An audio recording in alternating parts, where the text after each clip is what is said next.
In my never-ending quest to find good realtor advice videos, I found another one that is very good. However, if you stop with the advice in this video and don't go any further, you run the risk of paying more for a house or losing one altogether. So we're going to run a little thought experiment to show you how it could have been so much better so you can have this information available when you're ready to buy a house or hire a realtor to help you. Or if you've already hired a realtor, how to make sure you're getting the best results possible. My name is Michael Hausum. I'm an active broker in Southern California. I first got into the business over 35 years ago. I'm also the founder of House Advantage Academy, where I help agents become better agents. But Fix My Realtor is something totally different. It's direct to home buyers and sellers to help them understand what an elite real estate transaction should look like so they can avoid disastrous and expensive mistakes. Buying a home for the first time is extremely exciting, but it can be equally as nerve-wracking. There are so many questions that come up along the way that you didn't even know you had until you start this process. So in this video, I'm going to go step by step over the home buying process so that you can feel much more at ease and do things the right way the first time around. I'm Angie Blanco, a realtor here in Miami, Florida, and I'll be speaking from firsthand experience after having purchased multiple homes myself and also having helped so many other first-time homebuyers just like you achieve the same goal of homeownership. So this is an agent in Florida, and the advice she gives homebuyers is so much better than you'd get from a majority of typical agents, and I totally love that. But she could have gone so much further, and this is what I want to point out. So here's the thought experiment we're going to run. Imagine you've watched her video and you've hired her. Now I'm going to point out the additional things that should be done to increase your chances of either getting a lower price or beating out a competitive buyer without just having to shell out more money. The things I'm going to share you here are going to help you be a better and more effective home buyer.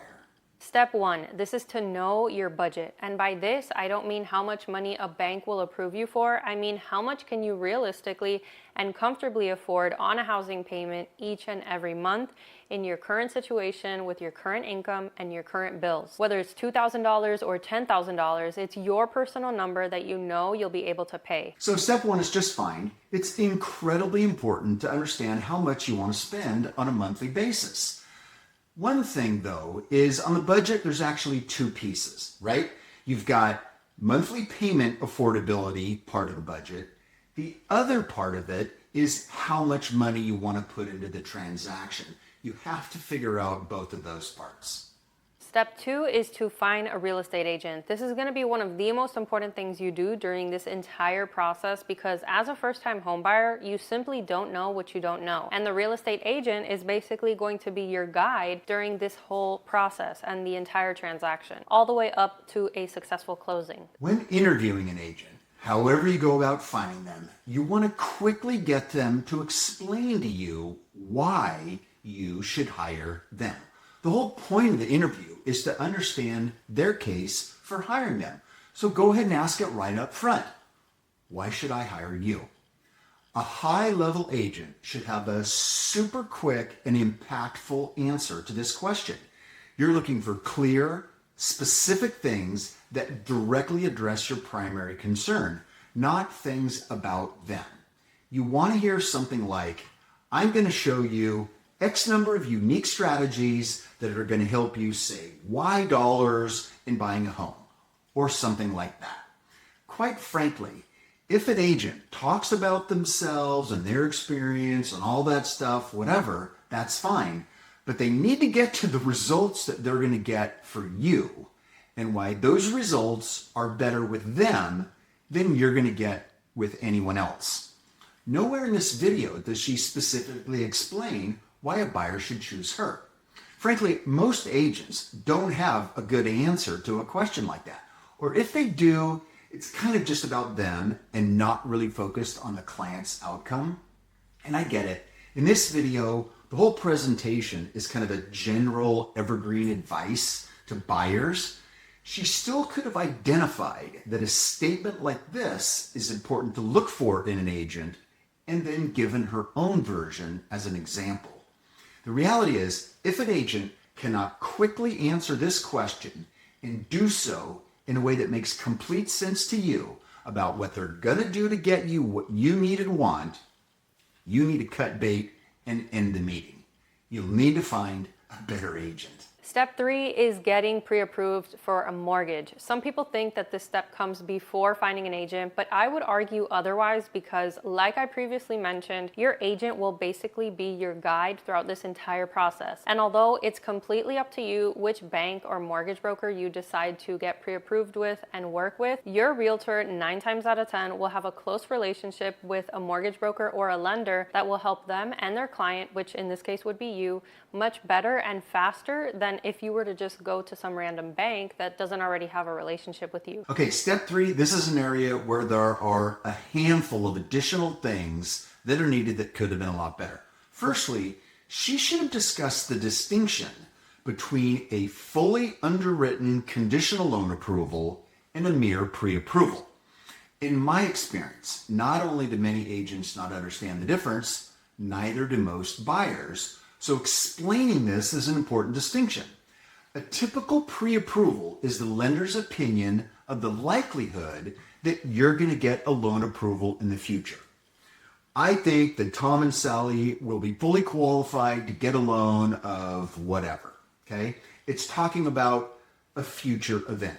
All of the lenders do this. But here's the problem.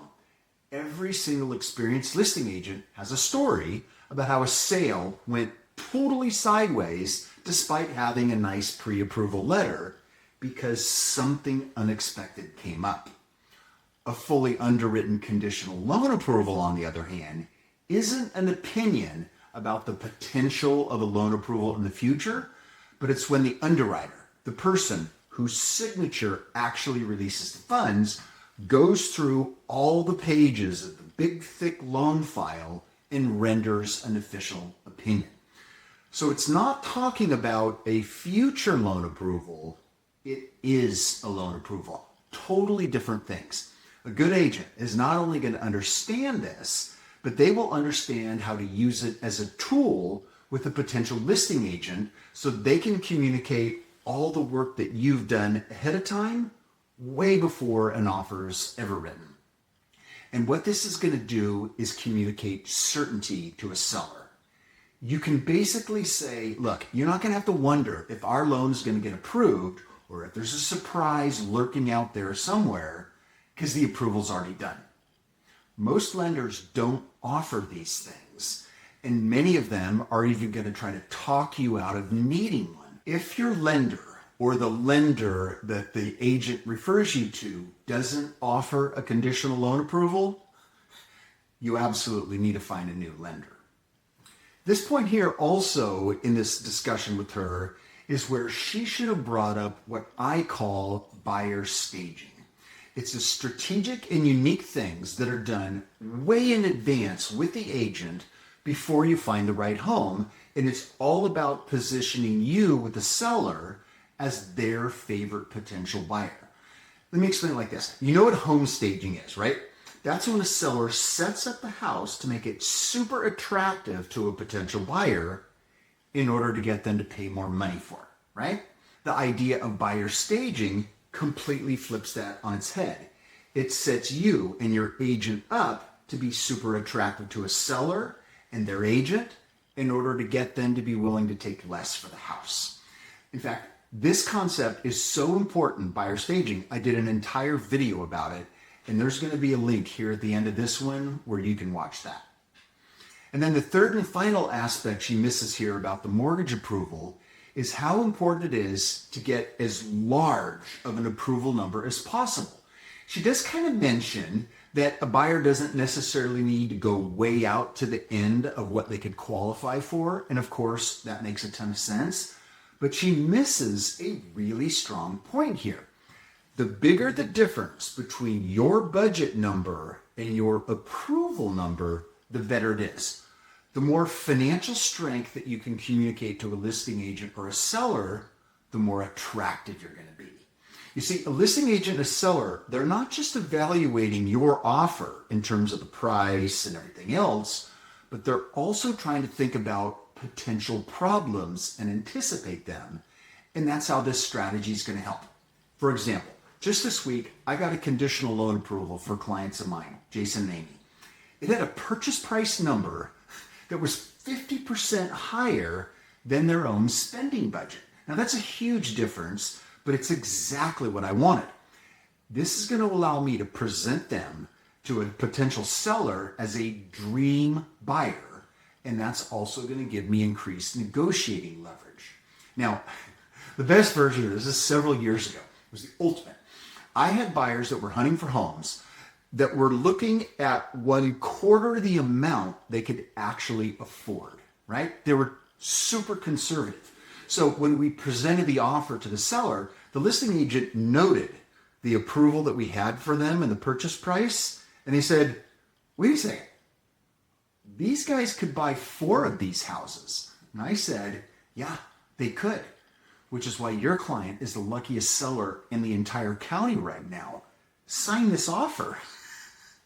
And they did. Step 4 is to find the right house. This is where we start to shop for your ideal home. But what does that look like for you? So step 4 here is where she discusses finding the right house. All of the advice is solid, but again, she doesn't go far enough.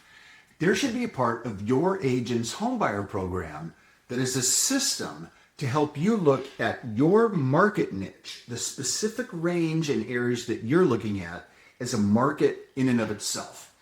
And that should be steps that you guys take together as a team to read and understand, kind of bird's eye view of the broader market beyond just trying to find you the right house. Is the market you're looking at a hot one? Is it a cold market? Is it a seller's market? Is it a buyer's market? And this is going to help you understand the playing field that your kind of target house is in beyond just checking the comps when you're filling out the paperwork and putting in the price. You should be equipped to determine if that house is priced high or low or correctly or incorrectly, how it compares in the marketplace and what the marketplace is doing. There's so much money on the table. The better educated you are, the wiser you're going to be when evaluating the price of the house that you really like and to figure out what you really would want to pay for it. Now, it's not that you need the agent to help you read the market like a full-on professional or something, but there should be some perspective and understanding beyond just, hey, I can help you find a house that you'll like and then help you write an offer on it.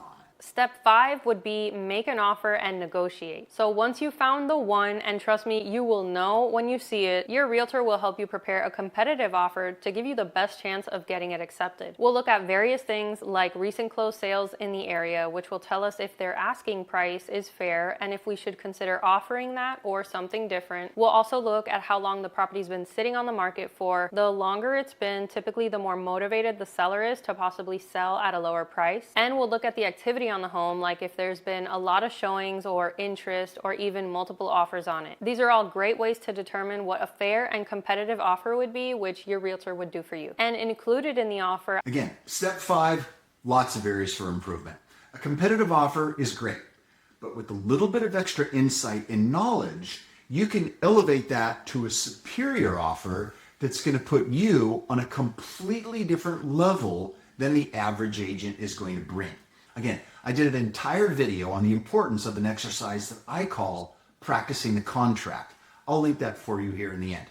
It's where you're going through all of the offer paperwork ahead of time to understand what the standard and the normal practices are in your marketplace so that you can identify the unique things that you can do that are different and superior. Purchase offers nowadays, all those pages, there's a bunch of moving parts. And they could all be adjusted in different ways that can make a big difference. All of that without changing the offer price. For example, in my marketplace here in Orange County, most of the offers have a loan contingency, a period of time that a buyer has to get their loan approved after the contract is signed, right? It's a great benefit for a buyer, but it's also a risk for a seller. What if things go sideways? If you've done all your homework ahead of time, and you got the conditional loan approval that I mentioned earlier, you don't need that extra step. You can remove that contingency wording altogether because you don't need it. That's powerful and effective positioning. She doesn't even hint at that here. Now, as she closes out steps 6 and 7, great advice, perfectly fine as is. Now, back to our little thought experiment.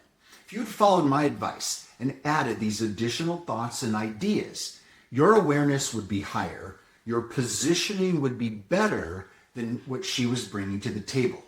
You've basically done a fix my realtor with this additional information. These are things that very few agents even know, let alone use in their business. And this is putting you in a position to get a better price, to be more attractive to a seller, and to outcompete another buyer without just throwing more money on the table. Now, if you'd like more help with this, I do a free workshop every single month. And then going into more detail on some of the things I talk about here, then there's a live Q&A at the end of it to answer your real-world questions. There's a link here at the end directly to the info page about that, so you could learn more. And then as I mentioned earlier, the next 2 videos coming up, buyer staging and practicing the contract, you definitely want to understand these things as well and use them in your home search.